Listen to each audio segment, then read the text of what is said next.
Yeah, it was good to catch up with Boomer this morning. He's obviously, he's been for around nearly as long as me, so to catch up with him, have a quick chat and get a photo was, it was pretty good. Yeah, Fletch and I, two of the older guys in the competition, a lot of respect for Fletch, obviously, knowing what I've done and how hard it is over 17 years. He's done it for, I think, another 3 more years than me. He's had a great career. As you get older, you watch guys who have played for a while, but what he's done has been absolutely fantastic. Yeah, I try to stay away from Fletch because he's a little bit clumsy, I reckon. He's been reported a few times, and those knobby elbows and long fists get straight into your face. The body will be right for this week, and I'll get a good week of training in. Being a Sunday, 4:40 game. So really looking forward to getting out again and helping the boys get a win. One ankle working at 100%. McMahon thumps it away. Here they go again. Campbell, the fresh legs. He goes long and strong. Edwards, and up goes Dustin Fletcher. 20 years in the game, and he stood his ground.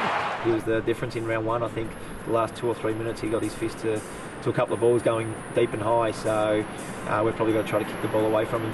To reach the 7th, most player in history would be, fantastic. But I suppose to equal Brad Johnson as well, who's, a credit to himself and the Bulldogs the way he went about his footy. So it's something you look at and you're pretty happy about. But as the season goes on, it's about winning games and trying to get into the finals.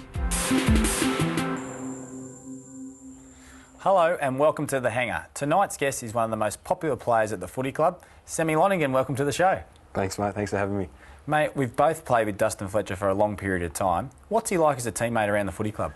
Yeah, it's been great. I've been lucky to have 7 years with him, and he's one of those guys that you just want to be around. When you're feeling down, he's the first person you go and just spend time with, because he's the first person with a smile on his face and the first person to just make yourself feel good about yourself. Mate, we saw you back on the weekend. I think as a teammate and as an Essendon supporter myself, watching you out there always brings a smile to my face. How did you see the game on the weekend? A tough loss for the group, but I thought we went over there, we had a job to do, we did our very best, we had injuries and we came away losing by 4 points. How did you view it? Yeah, it was an important game for us. The last few weeks have been pretty tough, and it was a good stepping stone now for the remainder of the season, and really putting our best foot forward to play some good footy and I guess just get that competitive spirit back. Benny Howlett had scans today and has revealed that he'll miss the next 3 weeks. Jason Winderlich has had scans and will miss the next 4. How much of a difference does that make during the game when you lose 2 players off the bench? Obviously, midfield rotations go down. How much harder does that make the game? Yeah, it's pretty tough. We lost Benny before half-time and then Lickard just after. So, you're looking at almost a half of football with 2 less rotations. So the looks on guys' faces in that last quarter, I've never really, that's the first time I've experienced that type of thing. It was just the utmost fatigue you've ever seen in someone's eyes, and you could just read it from their eyes, and it was a great thing to be a part of, because the boys just continued to try and fight through it. And you watch that last quarter and the amount of attacks we put in, deep into our forward 50 to try and score and to try and sneak the win was just a great thing to be a part of. Tom Bell-Chambers has really stepped up as Essendon's pretty much #1 ruckman. You've got a great relationship with Tommy. You've lived with him for a while. You're very good mates, both from Tassie. You seem to rove to his ruck taps very well. Have you got a great relationship with him, and do you work on that at training? Yeah, definitely. Me and Tommy lived together for pretty close to 3.5 to 4 years. So we're pretty close, and I've had a lot of good time and good moments with Tommy. So we treasure our friendship we have off field and also on field. And I guess it's lucky for me that I'm a rover and he's a ruckman, and I got some good advice when I was young to always make friends with a ruckman for as long as you can. That's it, mate. Make sure they tap it down you all day, all day. Start of this top of the table clash at the MCG. Hi, I'm Matthew Lloyd. And I'm Wayne Carey. This week on Out of the Bag, we go back to round 17 in 1999. It was the Bombers and the Kangas. Both teams were vying for the top spot. This game was a classic. Yeah, I remember that in '98 we finished 8th and North Melbourne finished on top, and they beat us by about 8 points, and that gave us a bit of confidence for the year after. We were never sure how good we'd be, but we got to 9-2, and suddenly we thought we were a chance, which led to this round 17 game, which we're taking on, which we thought were the best team in the competition, but we soon became sort of their equal by that point. Yeah, well, look, we thought certainly Essendon were the best side in that year, but as we know, we thought we were the best side in '98 and got beaten in the grand final. But I just remember the build-up, and there were always big crowds. I think there would have been 70,000 plus, so it was a great game to be involved in. Carey for the first goal of the game from point-blank range. Never in doubt. We had a plan for Wayne that I think maybe worked once. He might have got 4. You know, if Wayne kicked 4, we were happy with that. And I remember we'd put one player out in front and one on Wayne. So Sean Wellman was a player that used to release pretty well. So when he kicked 4 in the first quarter, we knew that plan was out the window.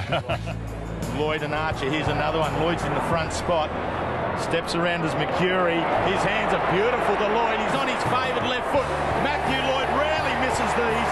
He's not going to start missing now. Great goal. Combining with Mark Mercury, bit of a 1-2 combination, and got myself on the scoreboard.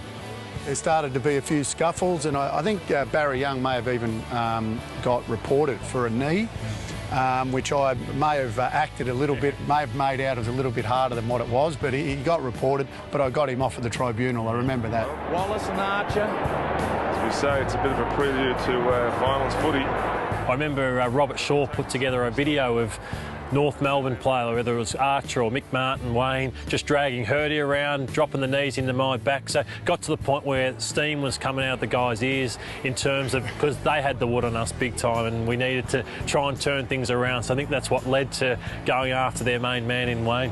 It bounces in the vicinity of Carey.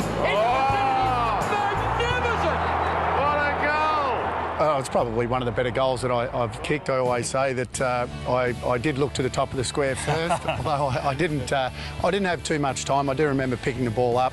There were a couple of Bomber players. I couldn't tell you who they were, but then I found myself turning towards the boundary and I was on my left foot. And because they were on my right side, the left foot was the only foot I could use. And like I said, I had a quick look to the top of the square and thought I'll just have a go at this and kick the left foot banana or check side, and it was lucky enough to go through. Yeah, I remember making a lead, and both myself and Jason McCartney went to ground. I got up first and the ball actually was coming down from mid-air, and I remember I had enough time just to wait and then just put the foot out like that, and it was probably one of those 1 in a million type of shots where it wasn't going to come off too many times. But I remember it was that type of day because Wayne was doing his thing down one end and I was doing it down the other, where it's probably the period of football that I enjoyed the most, where you could have shootouts from either end.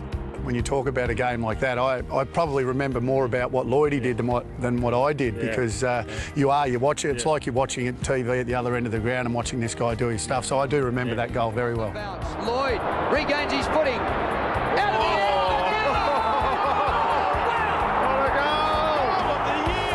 I remember it being a real shootout and Michael Long getting heavily involved, and I remember obviously Mercury doing his stuff as well. So yeah, it was a game where things dried up for myself, but I could see we were still hitting the scoreboard pretty heavily as a team.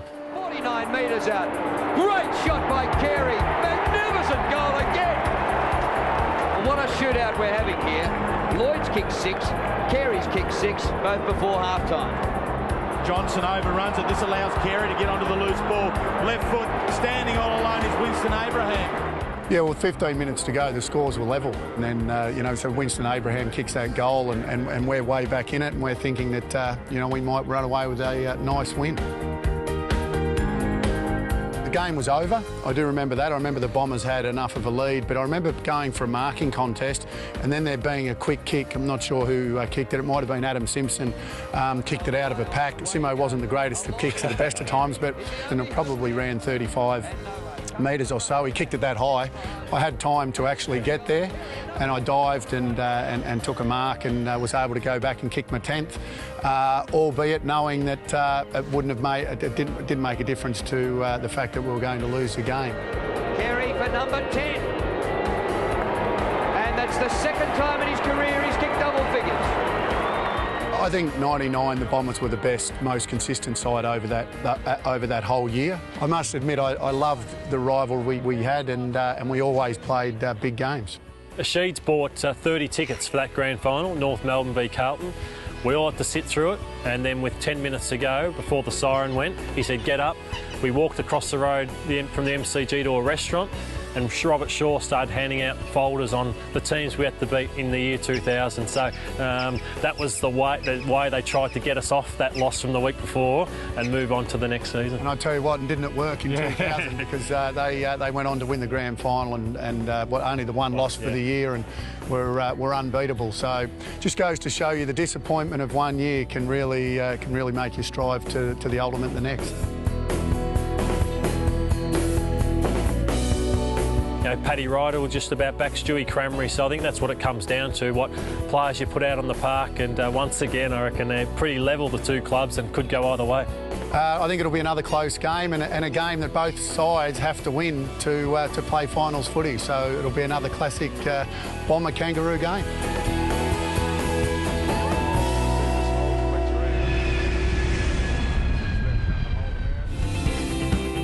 It's obviously been a long year, but you know, they've done a really good job. We couldn't be happier with how the rookies are going so far.